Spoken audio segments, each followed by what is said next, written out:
And so now I think it's really important, and probably the most exciting stuff, at least for me in this podcast, is that's to kind of talk about the studies that we're currently enrolling in across all of our sites. And so Seth, I don't know if you want to kind of talk us through some of those studies. Yeah, so we have different studies at each location throughout Vance Thompson Vision. Some of the studies are shared just with them being multi-site. And of course, we have studies that carry over just the broad range of eye care in general, cornea-specific studies, cataract-specific studies. And right now, there's a lot of attention that's been directed towards alternative treatments for Fuchs dystrophy. For example, we finished up just in the last couple of years a study that's investigating injectable medication into the eye that can help stimulate new and healthy growth of endothelial tissue. But now we're looking at potentially an even lesser invasive treatment for that. And you can almost think of it as a topical therapy that is meant to do the same thing. It's meant to try to stimulate healthy endothelial cell growth to replace the unhealthy non-functioning tissue that occurs in Fuchs dystrophy. And with a lot of these new treatments that are coming out, the goal, or the primary goal, is to give a patient a solution without having to rely on a cornea transplant as your one and only option. And that's something that can be extremely helpful down the road, because we have situations that are not the most common, but there's patients out there that just cannot support a corneal transplant. So then this is an entire area where it could be life-changing for somebody who needs this type of treatment. And then to keep on going down the cornea road, there's tons of research going on into epithelium on cross-linking still. Epithelium off is our kind of standard right now for cross-linking, but there's been tons of research going into epithelium on, and most people think it's the way of the future. It's just a way to stabilize keratoconus without having to subject the patients with as much blurry vision and discomfort as they would traditionally experience with epithelium off cross-linking. And then, of course, there's glaucoma studies, and that can fall into the categories of surgical and topical therapy. Different topical medications to help lower eye pressure, different implants to help lower eye pressure. Eye dose is a hot topic right now. That's been something that's been hot, where it's just received its FDA approval, but we were involved in those studies as well. I think that we'll have a podcast in the future kind of teasing that up, talking all things iDose. We'll probably touch on a little bit of the clinical data that came out of that, and then maybe clinical applications. So sorry to interrupt, but I wanted to throw that out there. Sure. And I don't want to get too deep into that, because like you said, there's going to be a podcast that's specifically talking about iDose and all about it, the ins and outs. A type of study that I think all of our VTV sites are typically involved in are IOL studies, whether it's multifocal toric lenses, new lenses that are on the market, new brands, new designs to lenses. And that's always very exciting for us to be a part of, because we get our hands on the newest technology, and we're able to potentially give our patients that newer technology before anyone else is able to actually get their hands on it. I've got a question that I can kind of piggyback on there with IOL studies. I think it's interesting. How do you talk with a patient? And maybe this is a two-part question. What's a good candidate for research? Like, how do we know that a patient, outside of indication for treatment? And then two, how do you talk to that patient about being in research? Yeah, so I would start that by how do you select a good patient for a clinical trial? Part of it is first and foremost, they have to be a good candidate for whatever you're focusing this treatment on. So they have to have the condition that is targeted by the medication, or they have to be a candidate for cataract surgery, and have no safety contraindications of actually being able to proceed with surgery. So there's other aspects of it too. If, in the case of glaucoma, a lot of these studies, they will be specifically looking at mild glaucoma or maybe moderate glaucoma. So they have to fall into that specific category of severity oftentimes. And then, if we want to get into exclusions, it can be, are they taking any medications that could have known drug interactions? So for example, a lot of IOL studies, patients can't be using medications that are known to affect pupil size because a lot of times you're using anterior segment photos to monitor the location, rotation possibly of the IOL. And if they're taking medications that could prevent them from dilating, then you're obviously not going to get great photos to document that long term. That's a great point. I think for me, sometimes the biggest frustration comes in that exclusion criteria when enrolling patients. Because so often there's a patient who's going to be a great candidate for a certain study that we have. They've got the condition that's being, necessary for whatever study.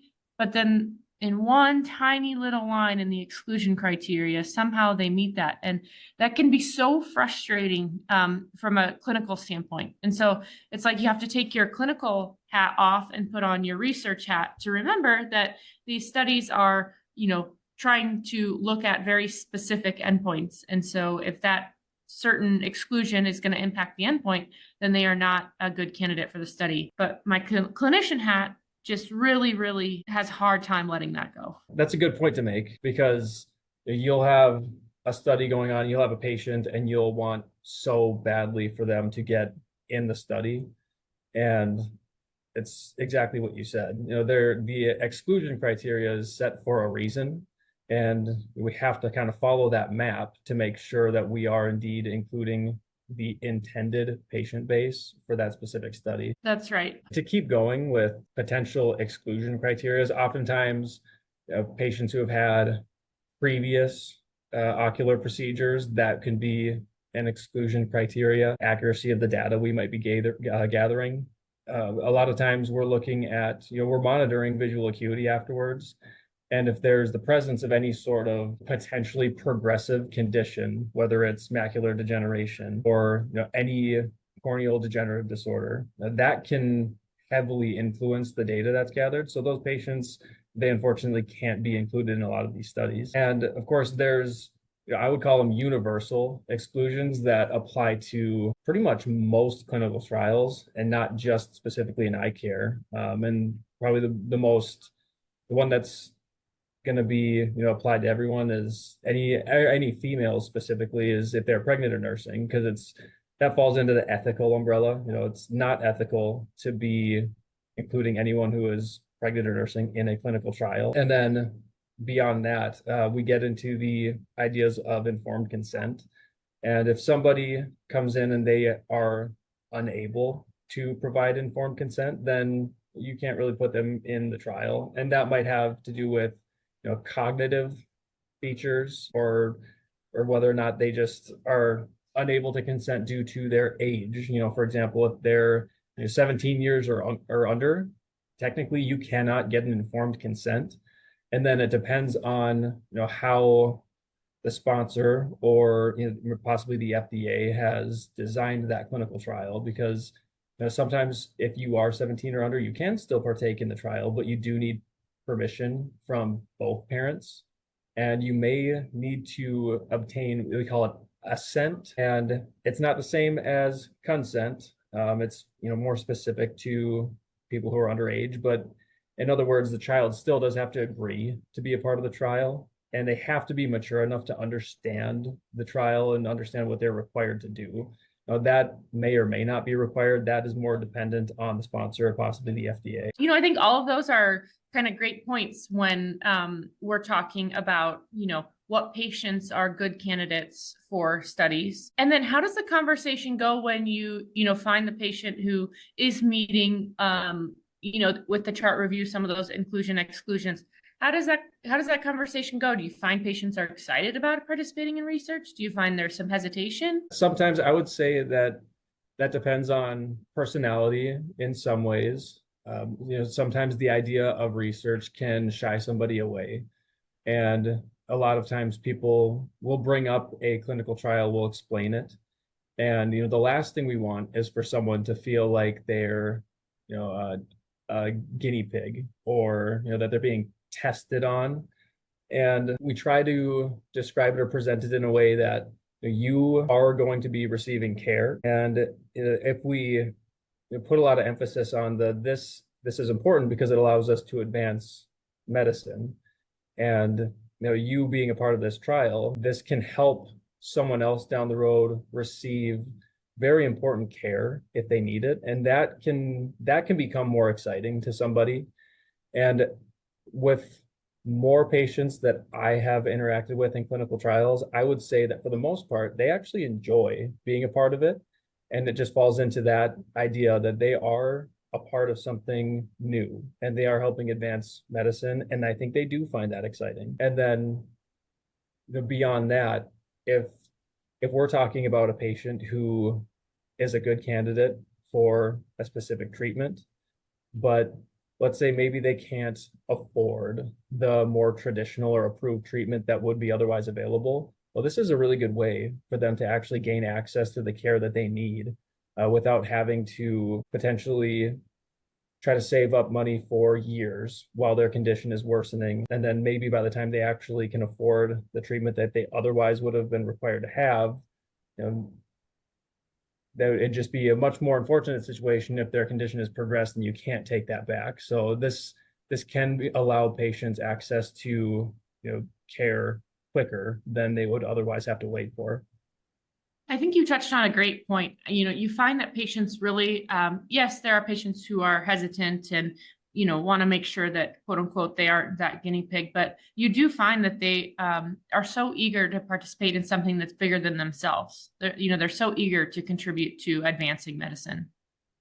To bring on another point, and I tell all of our patients this too, as we are discussing a specific study, but not only do sponsors choose us to be a part of their study, but we kind of have to choose the study back. We have the right and we have the ability to say, no, I don't think this is a good study for us. And that might be because we don't have the specific patient population that would allow us to be good enrollers for the study. But also, if we read through the protocol of the study and we think, I don't know if I would feel great enrolling patients in this specific study, well, then we'll probably turn that one away. And it allows me to be truthful in telling our patients that we would never include ourselves in a clinical trial that I would not myself tell someone like my father to be in, if he needed it. That's a great point and a really important point for us here at Vance Thompson Vision.